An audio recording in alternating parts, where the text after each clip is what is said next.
This Saturday is WWE Crown Jewel, where once again history will be made. From the men's and women's Crown Jewel championships to the end of an era, Crown Jewel is truly going to be one of the most historic nights in WWE history. And for the second time ever, it will be a PLE will be taking place in Perth, Australia, which means I will be staying up all night to attempt to watch Crown Jewel, and it is not going to be pretty. I might have to drink at least one or two cans of Prime Energy to try and keep myself awake. But with that being said, let's get down to it. Kicking things off is actually a rematch from Clash in Paris between Roman Reigns and Bronson Reed, but this time around it will be in an Australian street fight, meaning that there are no countouts, no DQ, only way it wins by pinfall or submission. We saw at Clash in Paris, Roman Reigns and Bronson Reed kick off the show with a banger. Crown Jewel will be just as.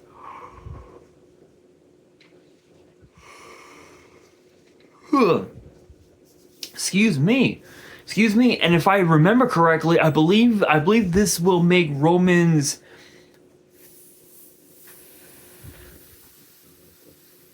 fifth.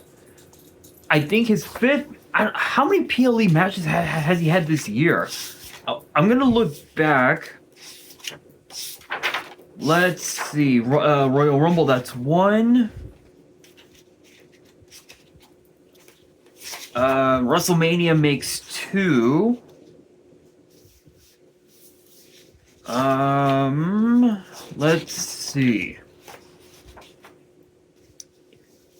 Let's see. Night of Champions, nope. SummerSlam makes three. Clash in Paris makes four. So I believe this is Roman's fifth match. I believe his fifth or sixth match this year. So this is actually...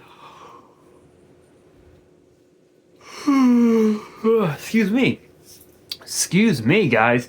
This actually makes Roman's, I believe, fourth, fifth, or sixth match this year alone, and or actually hang on a second. 2025. I believe he's had seven. I believe he's had seven matches this year alone, counting the Raw premiere on Netflix where he competed in Tribal Combat against Solo. So about 6 or 7. So I believe this will make it his seventh televised match in WWE, and he's going up against a guy who's competed in the ring damn near every single week this whole year alone. So obviously the odds are definitely not in the favor of Roman Reigns for one reason only, and it's because of the fact that it's in Australia, the home country, if you will, of Big Bronson Reed. So there's definitely a lot to consider with this matchup. For one, again, as I stated, this is in Australia, Bronson Reed's home country. So he has the home field advantage going into this match. Plus, it's a street fight, meaning that it fits in the favor of Big Bronson Reed. But what also catches my eye is that it doesn't matter where WWE is, whether they're in London, England, here in my hometown of LA, whether they're in Chicago, Montreal, Toronto, Niagara Falls, London, England, Miami, Florida, even in Perth, Australia. It literally does not matter, because either way, because either way, everybody wants to the sky for Roman Reigns. So definitely don't. It may be home field advantage for Bronson Reed, but it'll definitely be all eyes on the OTC. So with this, who walks out as the victor? Crazy as it sounds, I think it's going to be Bronson Reed. I think just because of the fact that he's got the advantage. He's got home field advantage. An Australian street fight is his turf, apparently, and so he knows all about it, and he knows how to manipulate the match to his advantage. So if I was a betting man, I would put my money on Bronson Reed. Speaking of Australia, next up is a tag team match between the Kabuki Warriors and the team of Io Sky. And since we are on the topic of Australia, Rhea Bloody Ripley. This is a very unique matchup because we've seen over the last, I want to say the last month. I want to say. I want to say the last month, ever since Evolution, Asuka has really started to get involved in Io Sky's business when it comes to Io talking to people that she respects or considers friends or family, if you will, which included women like Stephanie Vaquer, women like Nikki Bella, who apparently we found out earlier this year. Apparently, she has signed a full-time deal with WWE, even in spite of the severe neck injury that she sustained a decade ago. Even in spite of that, she signed a full-time deal with WWE as a full-time talent. So that's definitely something to consider with Nikki Bella, and even also Rhea Ripley getting involved, saying, oh, Rhea isn't your friend, she doesn't care about you, she's with us, she's our family, blah blah blah blah. And it kind of escalated really quickly.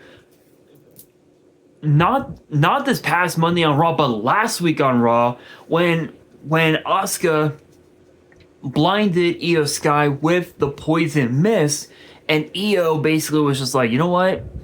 We're not family anymore. I realize now who my true family is who my true friends are, and it's Rhea Ripley. It's the WWE Universe, and at Crown Jewel, we're coming for you. That was literally what Io Sky said. And it's weird because Kairi wanted nothing to do with it. She wanted no part of it. She didn't want to get involved. She didn't even want to fight Io Sky this past Monday on Raw. But unfortunately, she had no choice, and still won with the help of the Empress of Tomorrow. So because that this match is in Rhea's home country of Australia, obviously both Io and Rhea are going to have a massive advantage over the Kabuki Warriors. And when their music hits, when the Kabuki Warriors music hits, there is going to be a massive sea of boos, and it's not going to be pretty. I can guarantee you that it will not be pretty whatsoever. But once Io's music hits and once Rhea's music hits, all eyes will be on Io and Mami, and it ain't gonna be. And for the Kabuki Warriors, that's a bad thing. That is a very bad thing. But the question is, who walks out as victors? Well, if there's one thing that history has taught us is that when it comes to Rhea and Io teaming together, they know each other so well. But as far as the Kabuki Warriors go, yes, they've teamed up a few times this year. Asuka hasn't been in the ring that much, I think, since Evolution. So it's been it's been a little almost 2 months ago. So there's definitely a lot to consider with this matchup. And another thing that we should also consider is Io's loyalty. Yes, she did say on Raw that her allegiance will be with the fans and with Rhea. The question becomes, can Rhea Ripley actually trust Io Sky? That is the big question, and the big question also is, will Io Sky realign herself with the Kabuki Warriors? And after what happened last week on Raw, I don't think that's going to be the case, but we will have to wait and see. But my money would be on Io Sky and Rhea Ripley. Next up is the end of an era, arguably two of the greatest professional wrestlers in the entire world, going at it one last time. John Cena wanted it, the fans wanted it, the whole world wanted it, and now we are finally going to get it. For the first time in almost 10 years, AJ Styles and John Cena will do battle one-on-one for the last time ever. And the crazy thing is, after this Saturday, John Cena will only have 4 dates left. He will only have 4 left, guys. And the only thing that I have to say is enjoy those 4 dates while it lasts, because after that, game over. John Cena will officially be retiring, and he is never going to lace up the shoes, and he's not going to put on the jorts again. Unless if someone decides, you know what, I'm going to call him out. I don't like him. I'm going to call him out. I'm going to fight him. I'm going to kick his ass. Unless if that happens, John Cena will never wrestle again after December 13th, which should be the last of John Cena's matches in WWE overall. Excuse me. There have been rumors that it could potentially be Gunther that will be Cena's last opponent. Others believe that it could potentially be The Rock, or it could potentially be Roman Reigns with their rivalry dating back to when Roman Reigns was a part of the Shield. So that's definitely something to consider, but who knows? But this matchup, Styles and Cena. Think about this, right? This rivalry goes all the way back to 2016, right? AJ Styles debuts in WWE in the Royal Rumble match, fighting for the WWE title. At the time, Roman Reigns was the champion at the time. Yes, Roman Reigns did regain the title at WrestleMania a couple months later, but after AJ's matches with Roman over the title, John Cena comes back, AJ Styles shows up, and we get the dream match. We get it at Money in the Bank in 2016, which was completely rigged because we knew that the rest of the OC were going to get involved. But then we got an instant classic at SummerSlam. AJ Styles picks up a massive win over John Cena. After that, they did have a series of matches against each other, whether it was in triple threats, fatal 4-ways, elimination chamber, 6-pack challenges. They've been a part of damn near every single match type you can think of under the sun. But we got the Ultimate Instant Classic in 2017 at the Royal Rumble, where John Cena made history, becoming the only person to go from 15 to 16 world titles, tying Ric Flair. But now John Cena has done the impossible of going from 16 to 17. And apparently this is one match that John Cena wanted. He wanted this match to see how much AJ Styles has learned since their last encounter. The funny thing is that their last encounter was in a six-pack challenge in 2018, I want to say. Yeah, 2018. It was Styles, Cena, Baron Corbin, Dolph Ziggler, Kevin Owens, and Sami Zayn. Literally, that was the matchup at Fastlane, which was the SmackDown exclusive PLE back in the day. And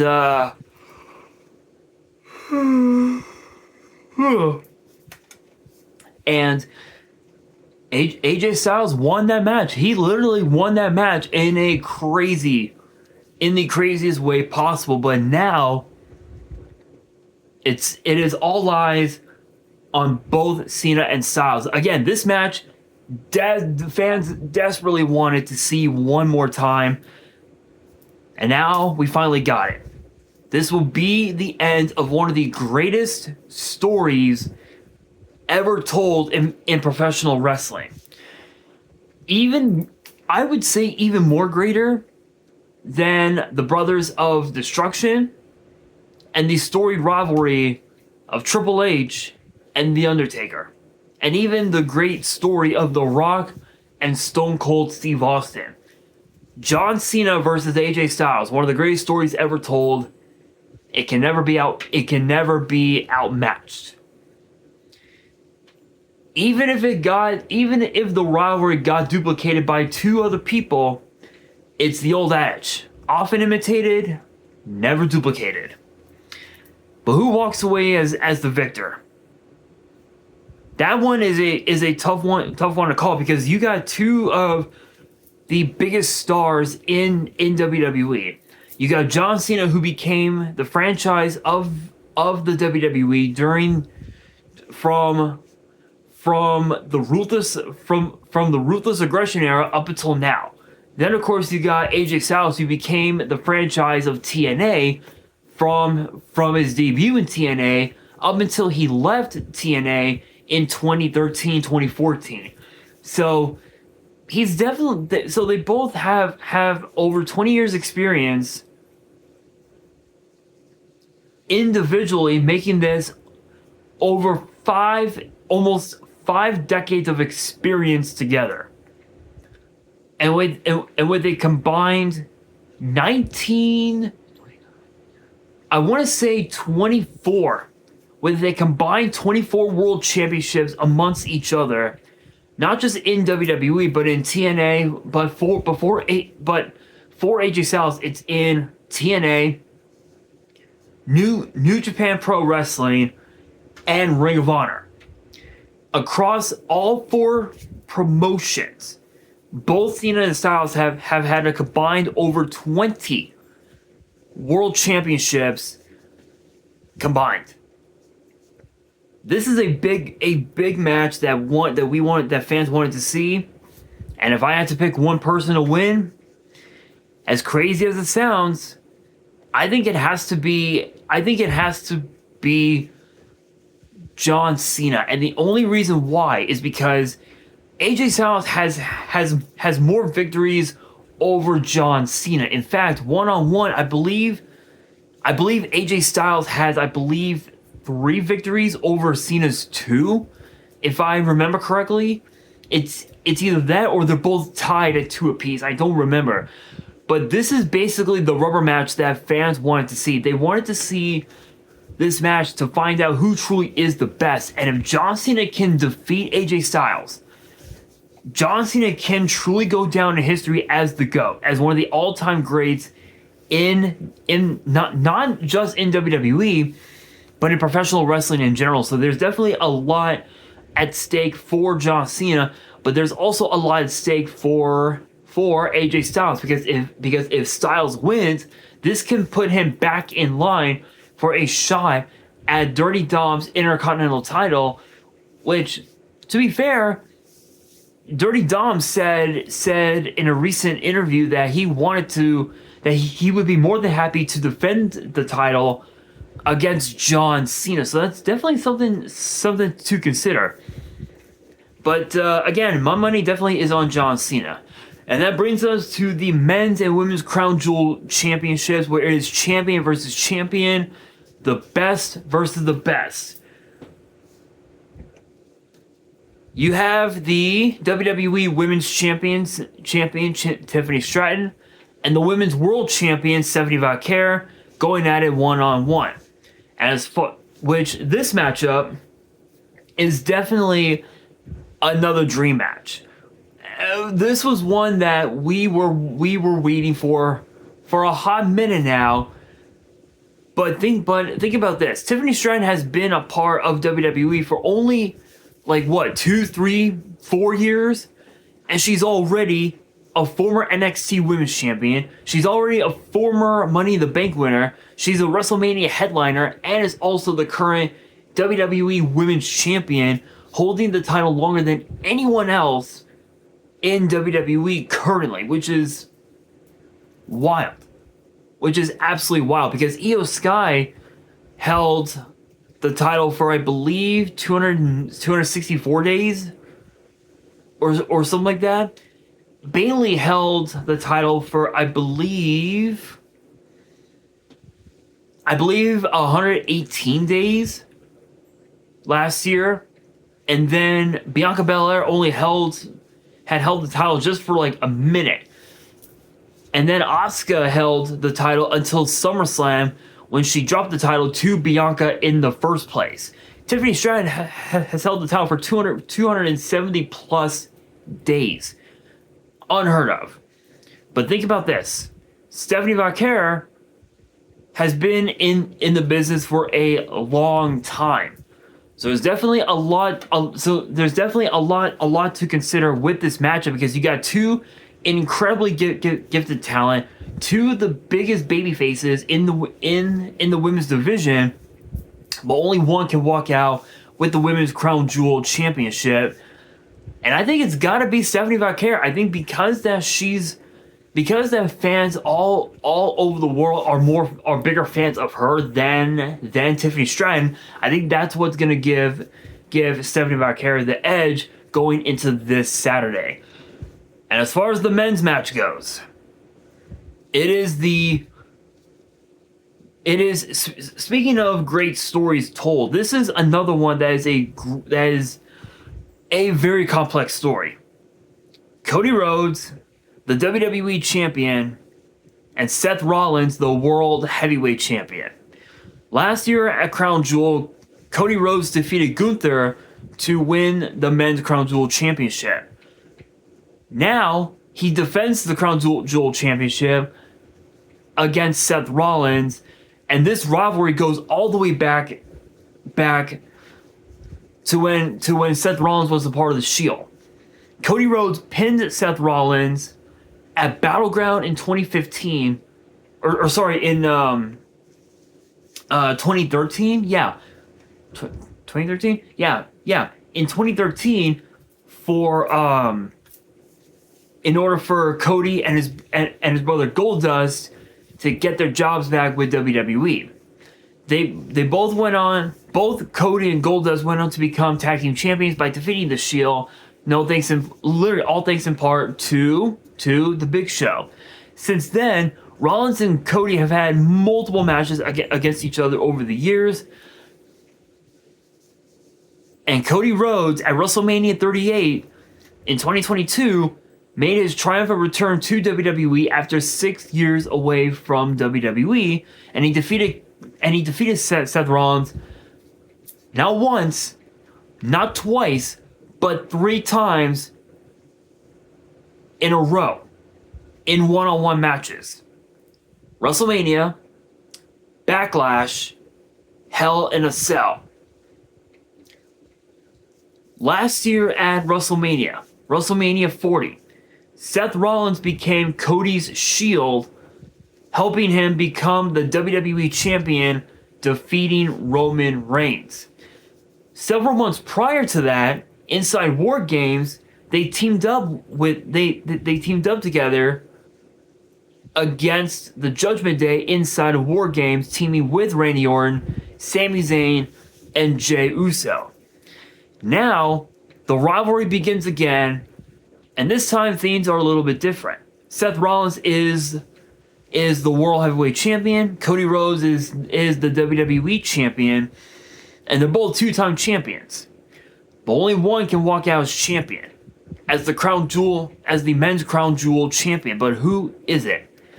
Seth Rollins said it best. This is a match that he needs to win because Cody Rhodes has had more victories over Seth Rollins, whether it's one-on-one or in tag team matches.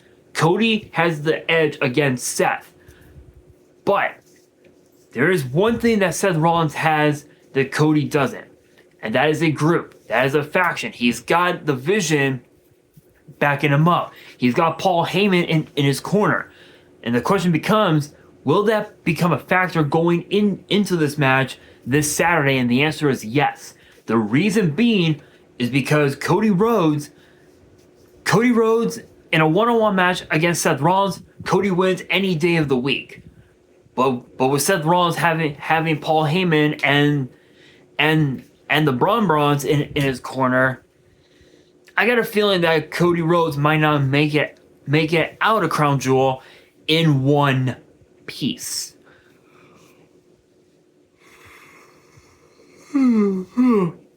But Cody Rhodes does have Randy Orton backing him up, so maybe it could work out, but only time will tell. But who knows? But if I was a betting man, I would put my money on Seth Rollins, and I think the only reason why is because if Seth Rollins can somehow defeat Cody Rhodes, maybe just maybe Seth Rollins will give Cody Rhodes the respect that he truly deserves, but only time will tell. But my money is definitely going to be on the Visionary. As much as I want to see Cody win, it's got to be the Visionary. And on that note, that will do it for today's video. Hopefully you guys enjoyed. If you did, make sure you guys smash that thumbs up button. If you guys are new to the channel and you guys want more premium live event predictions and results in the future, then be sure to subscribe to the channel, turn on the notification bell, and as always, make sure you guys are following me on all of my social media. All of my ads will be in the description below, as will the info to my fan mail. It will also be in the description as well. And on that, this is your boy Nash, signing out.